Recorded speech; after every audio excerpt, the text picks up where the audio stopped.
And it seems like Coach Harsin was kind of listing all three areas, ways you guys can get better. Obviously, I mean you're 7-0, but obviously still a lot of areas to improve. It seems like kind of challenging the team this week. Kind of for the stretch run here. I mean, how much are you kind of challenging the guys here that it's kind of, I think Coach Hill called it a new season, kind of these last 5 games? Yeah, I mean, there's, like you said to start, there's plenty of areas to improve. I think we all know the one we need to improve the most with the turnover, the lack of turnovers that we're gaining right now. We got to make the most of our chances when we get it. We had the ball in our hands a couple times the other night, and we got to come down with those when we get the ball in our hands. So we got to go attack it like it belongs to us, and we got to do a better job with that. That's a mentality, just like we approach defense in other phases, and that's got to be a mentality. Aside from maybe the New Mexico game, or I guess maybe the Louisiana game, it doesn't feel like you guys really put the full teams put a full quarters, full game together. I mean, is that? I guess you're 7-0, but is that encouraging? I guess that hasn't happened yet, that you still know that could be coming. Yeah, and that's that fine line too. Even with our guys, we're probably harder and more critical on them when we get in those rooms up there. Win or lose, and probably even more so when we win, we're more critical on them. But at the same time too, we got to keep their confidence high, because at the end of the day, the objective is to win, and it's our job as coaches to comb through and find those things that obviously we got to keep getting better at to play a full game. And obviously the other night. It was one of those situations where we had to play a full game, and even then some. But you see Tanner Vallejo after the game, he had blood all over his face, and yeah. I don't know, just how tough is that kid, and some of the things he's doing right now, how special is he out there? Yeah, he's been huge for us.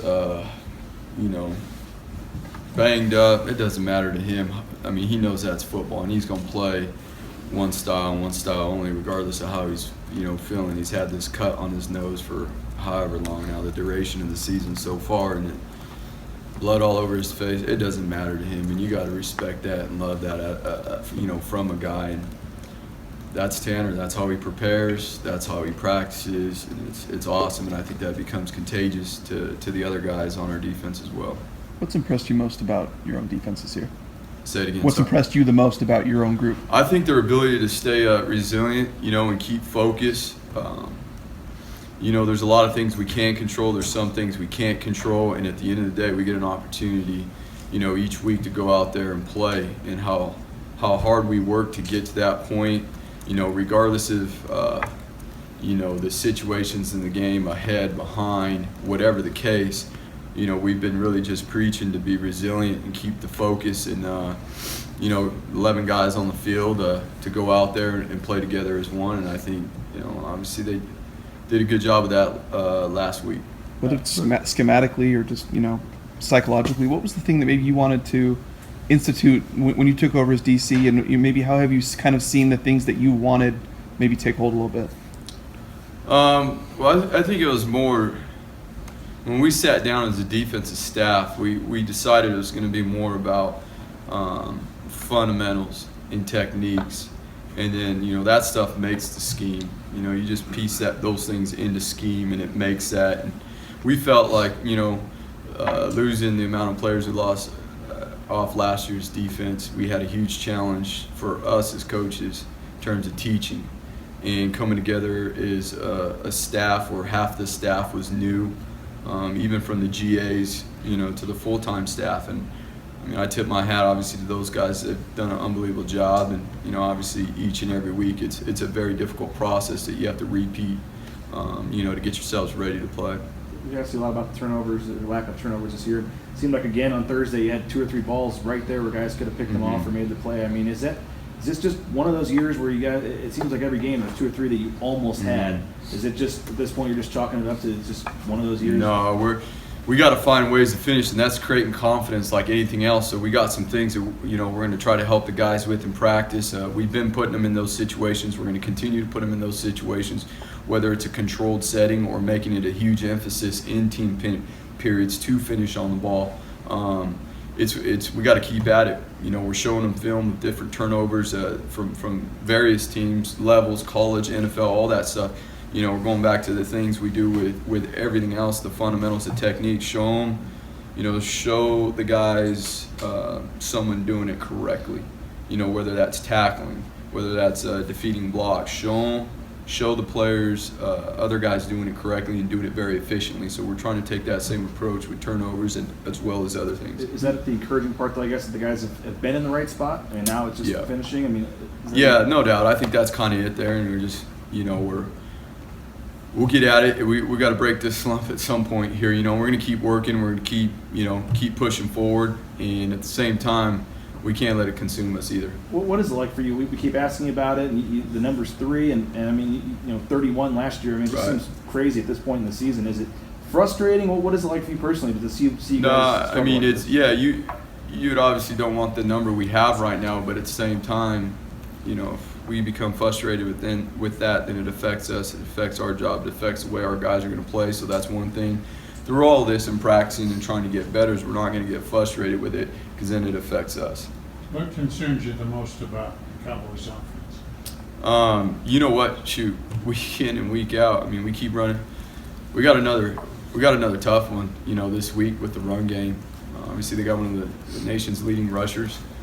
We've played against him the last few years. He's a very good running back. Obviously, it's not just him. He's got a great O-line, fullbacks, tight ends to go along with it. Their coaching staff has done a great job in, building a mentality there for their offense. And then the biggest thing there is, you see a quarterback who's playing with confidence. Got a very live arm, some wide receivers on the outside with length, and guys that are very good in running routes, getting in and out of breaks.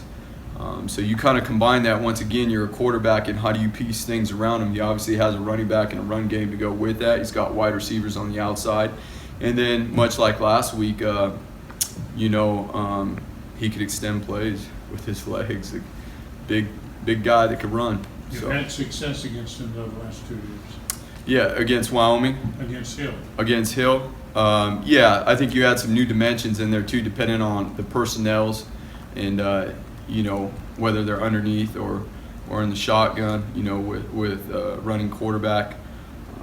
They got 8 out of 11 starters back on offense, so they got a little more experience, which creates confidence. Those guys have been in that system, and like I said, I mean, they're a different team. They're playing with confidence. Sorry. Mm-hmm. Piggybacking off that, you guys held Brian Hill with 65 yards 2 years ago, 76 last season on 23 carries. What's been the biggest key to your success against him? Well, I think it comes down to you got to play with great fundamentals at the line of scrimmage. You got to be able to execute your assignments, defeat blocks, and fit their schemes properly, because it doesn't take much room for Hill. I mean, sometimes he's hitting the power run game, and there's not a crease there, and next thing you know, a slight gap opens up and it's creased, and he's into the secondary, and you don't want to see that happen. So I think it definitely comes down to playing with great fundamentals and leverage up front, and being disciplined with your fits.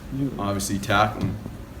Kind of getting back to the turnovers or whatever. I mean, I know there's been a couple opportunities in games where you guys are getting your hands on the ball, but how much credit do you kind of give to maybe some of the opposing quarterbacks that you guys have gone against? And if you look at the numbers, I mean, you guys completion percentage that you're allowing is pretty high, but you're also facing 40 attempts per game. And if you look at the yards per attempt, it's like 5.5, which is like 7th in the country. So I mean, it seems like you're getting them to, you're kind of dictating what they do in a sense, I guess. Yeah, I mean, there's give and take there. Yeah. And it still doesn't. We've got to generate turnovers. I mean, this game is about the ball, and ball needs. I mean, whoever has the ball in their hands has a chance to score, and that's what this game is about. So, we've got to find ways to create turnovers, not only in terms of interceptions, but also strips. Strip attempts. We had a few last week. Strip attempts in terms of where guys are doing it more. It's becoming a habit, and we just got to keep building on it. It's becoming a habit. Obviously, you see turnovers come in all kinds of different ways. Sack strips, which we've had a fair amount of sacks and no strips. So it's continuing to create habits in those areas. So when they're playing, they're not thinking about it; they just do it. Yeah.